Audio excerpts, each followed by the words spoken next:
The FEG AP-MBP 32 ACP. My thoughts. Ooh, that's too much. Okay, so I just picked this up a couple of weeks ago, and I got to tell you, I've never had a Walther or a Walther clone. I really like this pistol. It's light and thin, and the ergonomics are fantastic.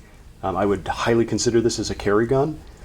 The caliber, I mean, I'm sure many of you have opinions on the caliber, but I think it's okay. It used to be a black frame, as you can see. The patina has kind of worn off. It's still black under the handguards, but that doesn't bother me. I enjoy the look of it and the feel of it. One of the nice features that the Walthers don't have is it has a drop safety. So the firing pin has a small spring underneath in the frame that pushes the firing pin out of the path of the hammer. So while it's just sitting there, it's being pushed away from the path of the hammer.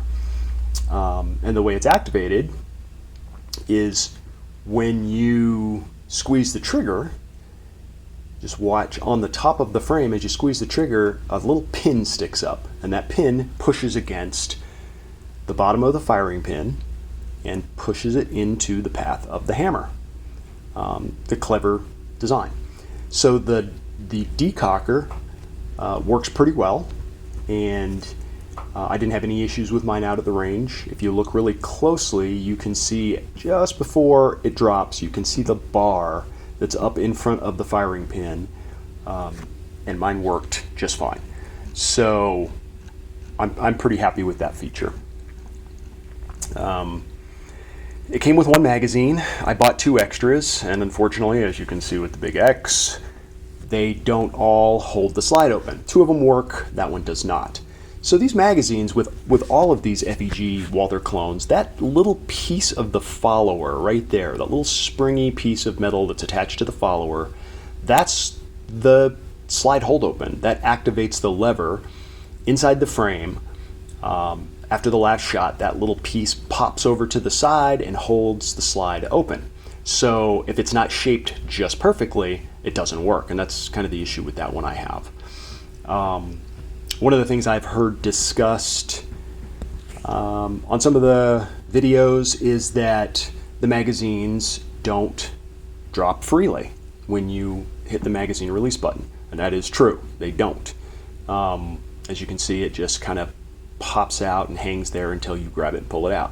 Doesn't bother me. Some people have an issue with it. Well, it's absolutely because of that little spring designed to do the slide hold open.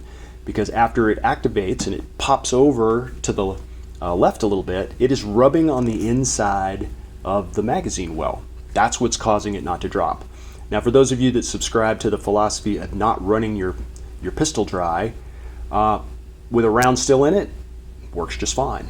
So just food for thought. If you are considering this as a carry gun, you will have to work around the fact that it does not drop free. I took it out to the range, worked fantastic. I didn't have any misfires, no failures to feed, and this is after my hammer spring change down to the 11-pound spring, which you've heard discussed in many other forums. I won't reiterate that, but it worked fantastic. I only ran through about 50 rounds, but I just speed fired them all, and it worked great. So all in all, very happy with this gun, and I would consider it for carry. So I hope you all enjoyed this, and I hope you got something out of it. Talk to you later.